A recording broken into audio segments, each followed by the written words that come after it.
On est ici, on se retrouve aujourd'hui. Nous avons fait l'exception, c'est le 2e numéro du jour. Et comme d'habitude, comme convenu, nous lisons un article de la Constitution. Cette fois-ci, c'est l'article 53 qui dit ceci. Toute personne a droit à un environnement sain et propice à son épanouissement intégral. Il a le devoir de le défendre. L'État veille à la protection de l'environnement et à la santé des populations. Posons-nous la question, qu'est-ce qui se passe chez nous? Qu'est-ce qui se passe en République démocratique du Congo? Quel genre d'environnement que nous avons? Dans ces conditions, quelle est la responsabilité de l'État et quelle est la responsabilité de chacun de nous? On n'a pas un environnement sain, nous avons un environnement très malsain. Très malsain. Et à l'indifférence, bien entendu, de l'État lui-même, mais aussi de nous-mêmes, citoyens. Parce que là, la Constitution nous a responsabilisés aussi. Une autre violation de la Constitution.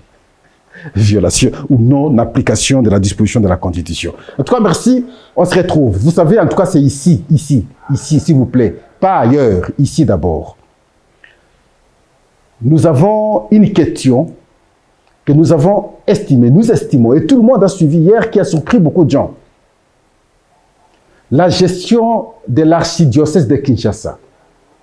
Les accusations sur le cardinal Fridolin Ambongo. Nous allons d'abord lire ce qui est dit par les clergés. Et notre commentaire viendra après. Vous savez, le principe en journalisme, le fait sacré. Nous lisons. L'archidiocèse de Kinshasa, les prêtres mettent à nu le cardinal Ambongo.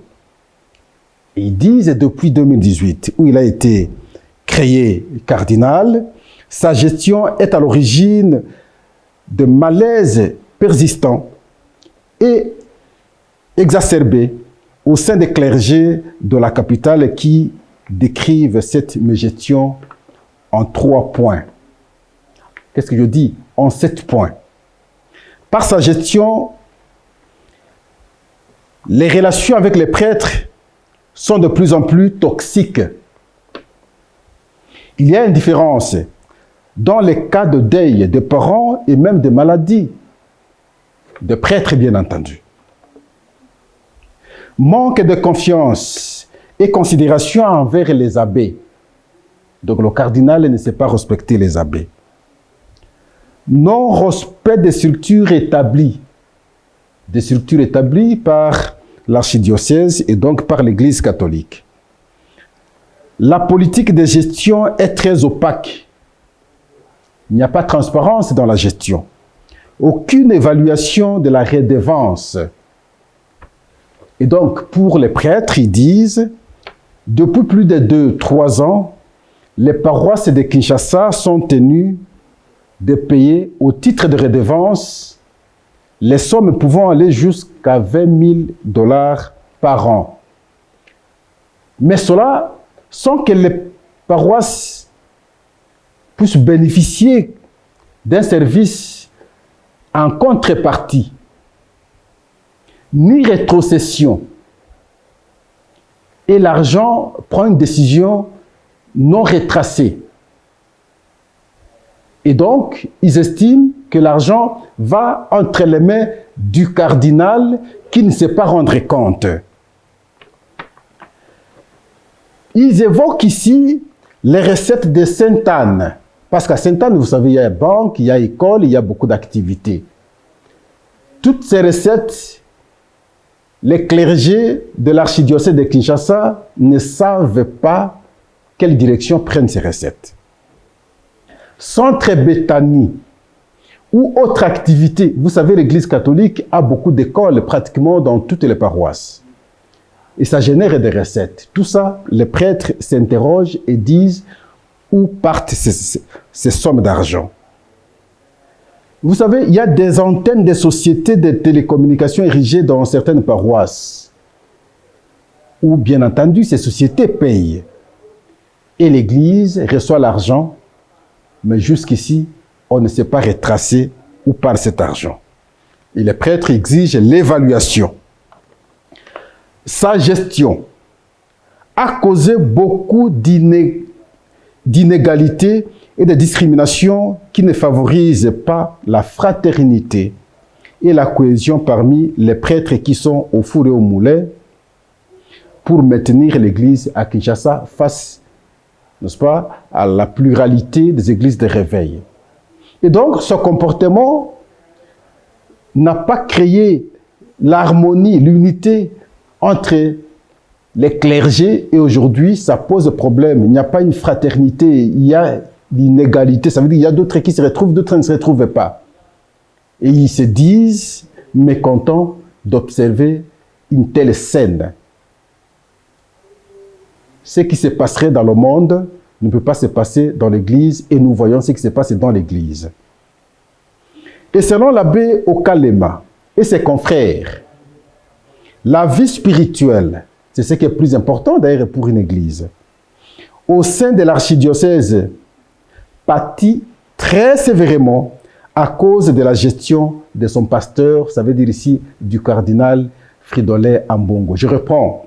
Selon l'abbé Okalema et ses confrères, la vie spirituelle au sein de l'archidiocèse de Kinshasa pâtit sévèrement à cause de la mégestion de son pasteur, qui est ici le cardinal Fridolin Ambongo. Mais si une église, sur le plan spirituel, pâtit ou connaît des difficultés à cause de la gestion du pasteur, de mon point de vue, là, ça devient très sérieux.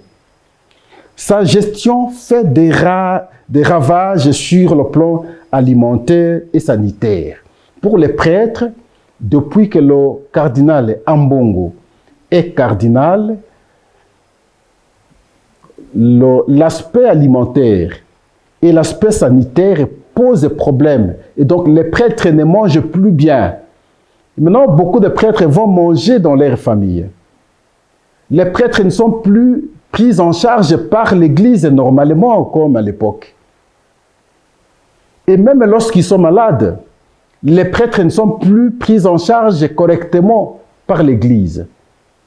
Et donc, tout ça, c'est sur la responsabilité, selon eux, du cardinal qui est l'archevêque de Kinshasa. Les plans de masse non réalisés, non réalistes, donc ce qu'on propose, ce qu'on fait comprendre à l'opinion, sinon à les clergés plutôt, ou aux fidèles, n'est jamais vrai. Et voilà, ils ont fait une telle revendication, une telle dénonciation. Ils ont donné une telle information, une telle interpellation au cardinal qui est en même temps l'archevêque de l'archidiocèse de Kinshasa. Je pense que vous pouvez nous permettre un petit commentaire quand même. Nous avons entendu ce que les clergés ont dit. J'aime mes frères Patrice Ngoyi Mosoko. Moi, je l'aime beaucoup depuis toujours. Et quand vous suivez ses chansons, lorsqu'il chante, vous sentez la sincérité dans ce qu'il dit, ou dans ce qu'il a toujours dit. À l'époque, il avait chanté « J'ai cherché l'Église, je l'ai trouvé dans le monde. Et j'ai cherché le monde, je l'ai trouvé dans l'Église. » C'est conforme à cette déclaration. C'est conforme à toutes ces informations que nous apprenons. On peut tout imaginer, mais un jour croire qu'au sein de l'Église, on peut trouver la mégestion. On peut tout penser, croire un jour qu'au sein de l'Église, on apprendra qu'il y a des cotisations qui sont faites par les paroisses, l'argent qui entre, les prêtres ne se retrouvent pas. On peut tout imaginer, surtout pas l'Église catholique, un jour apprendre qu'il y a des comportements d'inégalité provoqués par le pasteur. On peut tout imaginer. On ne pouvait pas un jour penser qu'au sein de l'Église, les prêtres seraient maintenant mis dans des conditions de dépendance de cette manière, où aujourd'hui tous rentrent dans leur famille pour aller maintenant manger. Mais maintenant, Pascal se pose la question. Pourquoi souvent nous nous transformons en faiseur de prêchi-prêcha, en donneur de leçons, alors que nous-mêmes, nous ne sommes pas très bons. Et je disais la fois passée, l'homme congolais n'est bon que lorsqu'il est vu. Quand vous le laissez dans un environnement où il n'est pas vu, il est très mauvais. Et alors très, très mauvais. Mais lorsqu'on prend les différents discours du cardinal, par rapport, ce n'est pas les chrétiens qui ont dénoncé ici. Il s'agit des clergés. Par clergé, entendez les prêtres. Les prêtres de l'archidiocèse de Kinshasa, qui ont démontré comment il y a dysfonctionnement au sein de l'archidiocèse à cause de leur pasteur, qui est l'archevêque et en même temps le cardinal Fridolin Ambongo. Moi, je pensais qu'il prêcherait par l'exemple. Le peu qui entre se partage avec tout le monde.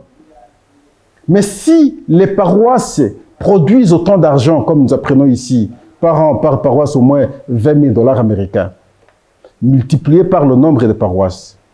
Prenez la production des écoles à travers la ville de Kinshasa.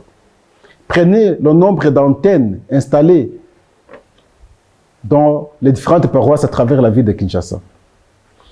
Pensez aux autres unités de production. Et pour tout ça, c'est pour le compte d'une personne, selon les clergés, parce qu'ils ne se retrouvent pas.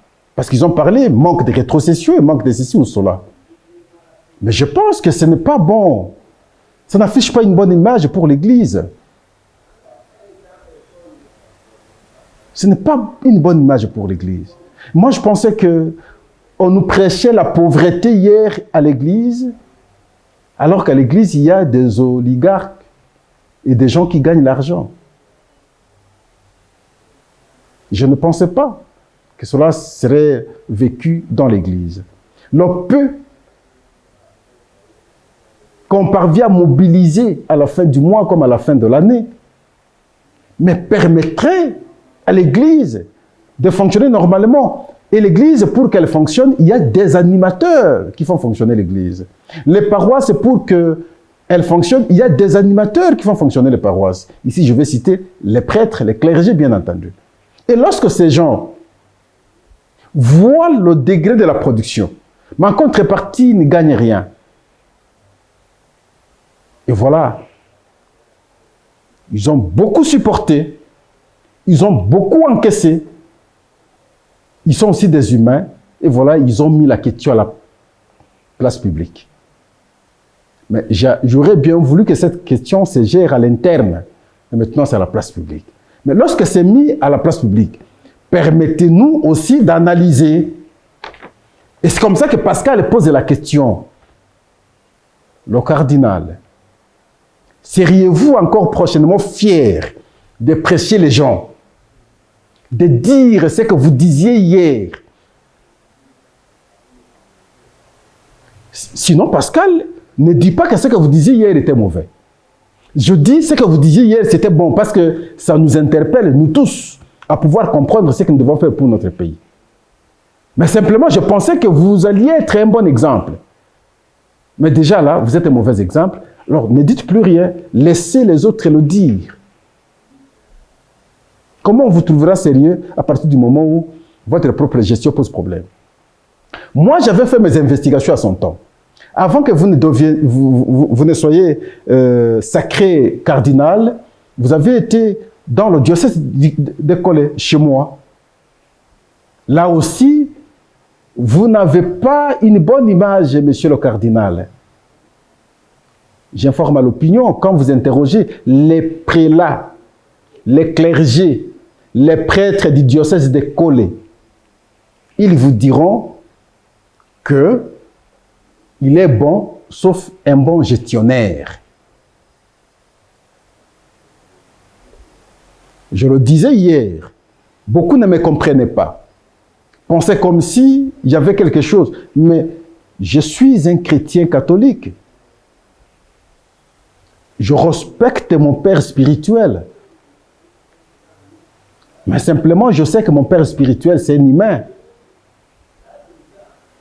Dans sa dimension humaine,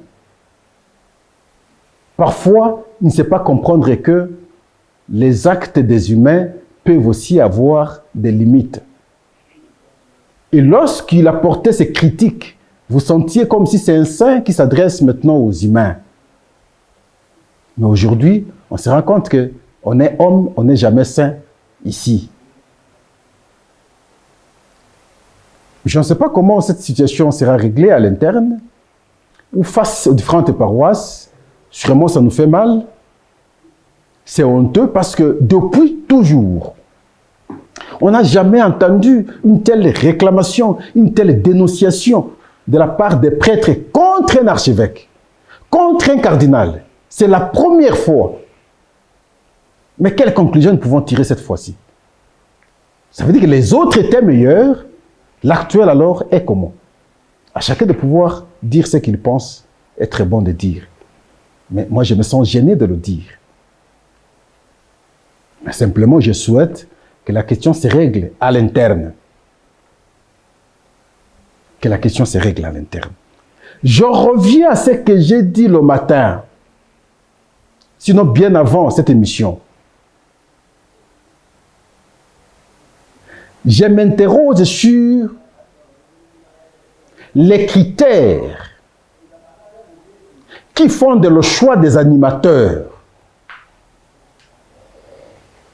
Qu'est-ce qui fait que nous autres, nous ne pouvons pas bénéficier des ordonnances? Des gens visiblement qui ne travaillent pas pour le pays bénéficient des ordonnances. Je parlais le matin du cas de l'ambassadeur de la République démocratique du Congo à l'ONU. Lors de la réunion du Conseil de sécurité, cet ambassadeur considère le Gabon comme pays faisant frontière avec la République démocratique du Congo. Incapable de citer les 9 pays limitrophes de la République démocratique du Congo.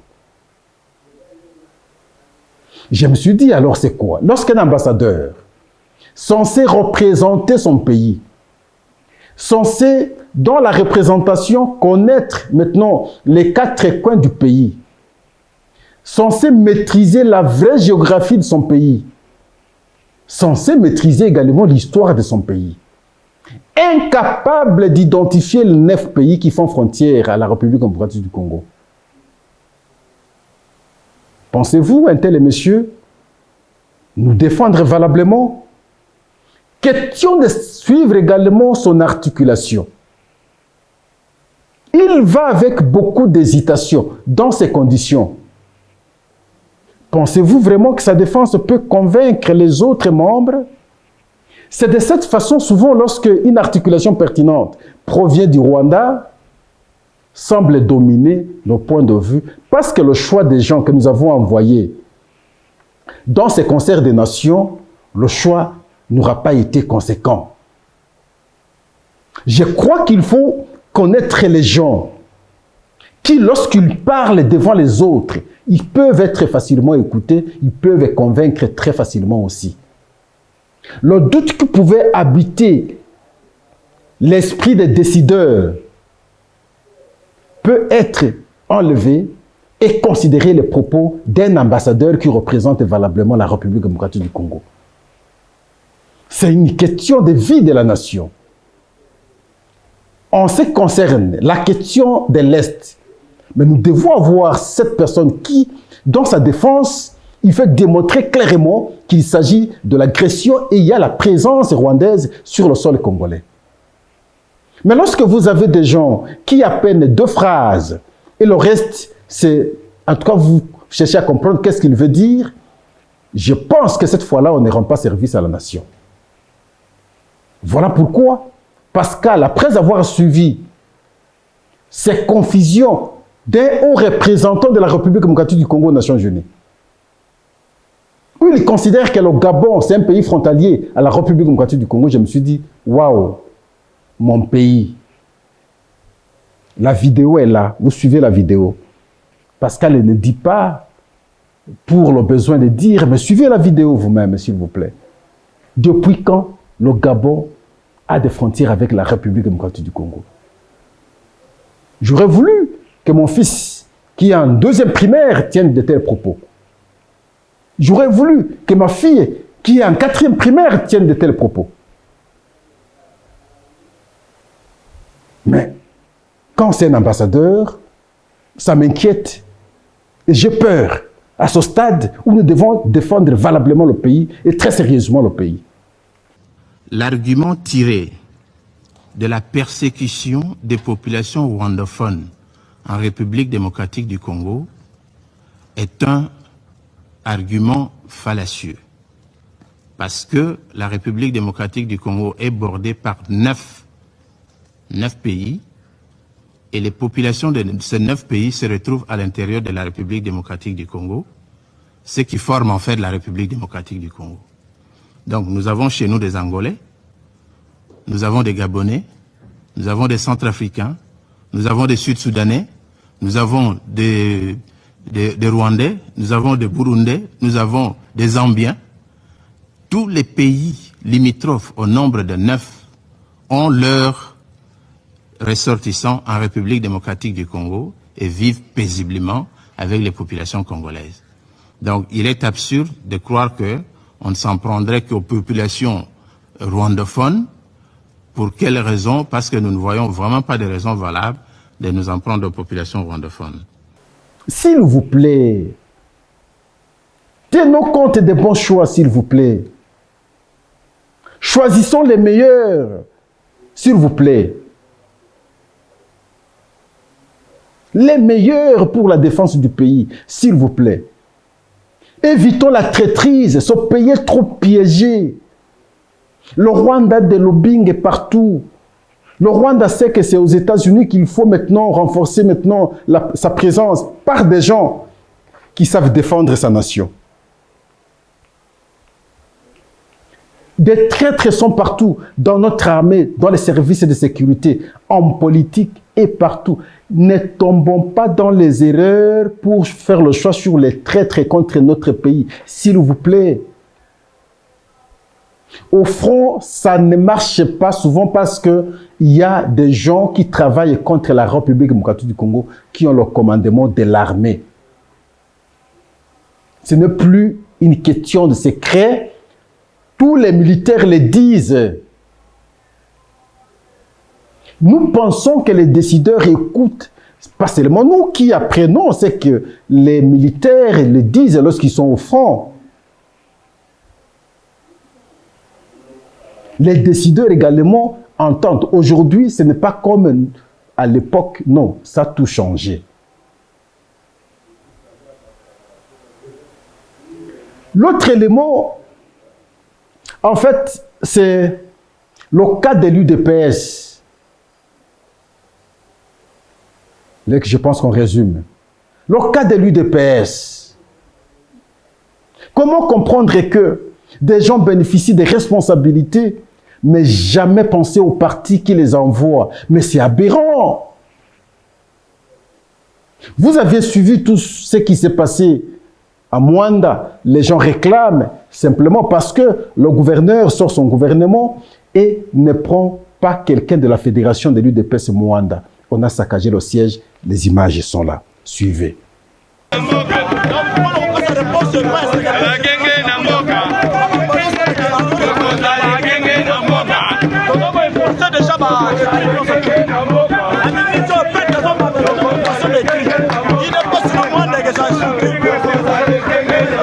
ça, il y a Kinshasa, c'est Kabouya Zorabat Congo, na Kinshasa, a imposé le Congo central, mais la carte la Fédération Mwanda. La nomination territoriale, ensuite, il y a Libiso Batou. La mandataire de le terrain, peut se dribbler Libiso. Dala, parole on a le longwa. Kabouya Bomi parti un peu. Alors, on siège, mais les autres sous siège, c'est pour le découragement des combattants. Alors, moi, on a 145 territoires. C'est le Congo, on a 144 territoires.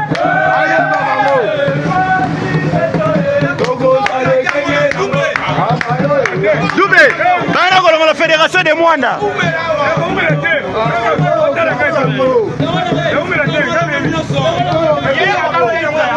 Mais c'est difficile à pouvoir bien comprendre. Le cas de la ville-province de Kinshasa, on sort, même si c'est mis en cause, On sort le gouvernement la fois passée, une décision qui n'a même pas pensé à l'UDPS, aucun membre de l'UDPS. Mais on attend aujourd'hui que le gouverneur prenne une autre décision pour nommer les 10, tout en se conformant à la Constitution, l'article 148, alinéa 5. Et à l'occasion, je salue alors la nomination de mon frère Israël Moutala comme directeur de cabinet du gouverneur. Je pense que vous saurez aider le gouverneur, cher frère. Beaucoup d'urgence ici à Kinshasa. Comment comprendre en même temps, cher frère, nous organisons les élections en décembre, de décembre jusqu'à aujourd'hui. Les ministres n'ont pas de cabinet, les cabinets ne sont pas composés. Quelle distraction! Est-ce qu'on peut comprendre ça? Regardez comment ça s'est passé en Grande-Bretagne. Le Premier ministre est connu aujourd'hui, le même jour il sort son gouvernement, le même jour ils ont la première réunion et c'est parti. C'est comme en France aussi, vous avez vu, le jour suivant après les élections, les députés sont retrouvés à l'Assemblée nationale et c'est parti. Et qui ont tout, gagnent le temps. Nous qui manquons tout, nous perdons le temps. C'est quoi ça comme affaire? La représentante du secrétaire général des Nations Unies, lors de ce conseil, lui aussi, Conseil de sécurité bien entendu, il nous dit la solution à la question de la guerre. Ce n'est pas par des voies militaires, il faut penser à d'autres voies, entre autres ici la voie diplomatique et la voie politique. Est-ce qu'elle a raison? Je pense que nous devons offrir les bons. Je parlais la fois passée de la trêve, j'étais contre, parce que c'est l'initiative des États-Unis. Je vous ai dit que c'est une façon de renforcer le M23 pendant ce temps. Mais curieusement, notre gouvernement a cédé tout en acceptant cela. Nous allons le dire comment. Alors en substance, des questions essentielles de la vie se produisent comme tel au pays. Mais du côté de l'UDPS, c'est un spectacle désolant. Parce que simplement, on n'aime pas le secrétaire général de l'UDPS, Augustin Kabouya. Qu'on considère qu'il y a des organisations, qu'on considère qu'il n'y a pas bonne gestion. Est-ce que c'est le moment choisi pour créer des désordres au sein du parti au lieu de fédérer les énergies afin de trouver solution à cette question de l'Est? Est-ce que c'est un bon spectacle qu'on affiche à la face du monde à ce stade du temps? Je pense qu'on aurait dû laisser cette affaire, parce que les élections, c'est en 2028, on a tout le temps, question qu'on trouve d'abord solution à cette question qui nous dérange, et avec le temps, on peut revenir voir comment penser à un congrès s'il sera important. Mais maintenant, au lieu de réfléchir sur des questions essentielles, et voilà, on met l'accent sur la distraction. Oui, je comprends Pascal, les gens se sont battus, ils ne se retrouvent pas, nous autres nous sommes là, nombreux également, beaucoup se sont battus, ils ne se sont pas retrouvés. Ça c'est évident. D'autres qui, à peine aujourd'hui, parce que Tshisekedi est président de la République, ils viennent, ils intègrent, 2 jours après, ils bénéficient des ordonnances, ainsi de suite, ils travaillent. Nous voyons, ça c'est évident. Est-ce que c'est pour autant que nous devons manquer en esprit la nécessité ou la question qui dérange le pays aujourd'hui, où nous devons comprendre que le pays est agressé, adopter un certain comportement, surtout de l'intérieur, pour aider le pays? C'est là que je dis, en fait, les postures que nous prenons, c'est pour des positionnements individuels. Mais nous n'aurons pas ce positionnement si le pays n'est pas ce qu'il est. Ces interpellations vont leur pesant d'or. Je crois qu'il faudrait qu'on intériorise, qu'on comprenne qu'on doit travailler, en tout cas, d'abord pour le pays. D'abord pour le pays. Et voilà, nous sommes à la fin. Nous avons commencé par vous démontrer le caractère incompris du comportement du cardinal Fridolin Ambongo dans la gestion dénoncée par les clergés, où on l'accuse directement. Si c'était en politique, on parlerait clairement des détournements. Parce qu'il parle de fonds qui, on ne sait pas retracer, et c'est l'individu lui-même qui en bénéficie. Ça, c'est les clergés qui l'ont dit, c'est pas Pascal. Ils ont démontré beaucoup de choses et nous avons dénoncé, vous aviez suivi. De l'autre côté, nous avons parlé d'un ambassadeur qui nous a reçus à l'ONU, déçus plutôt à l'ONU, avec un apeuplisme visiblement constaté et désolant.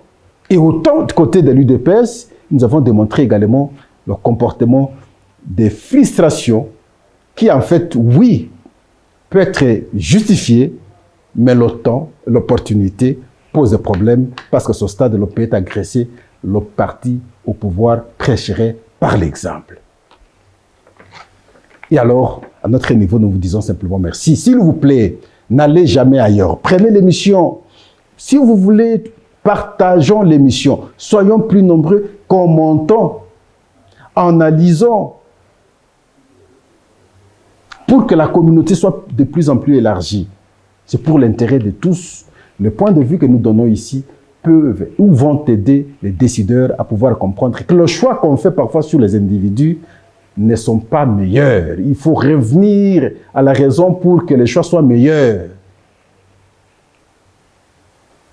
C'est à travers les mauvais choix que nous connaissons ce que nous connaissons et nous parvenons souvent à tourner à rond sans avancer véritablement.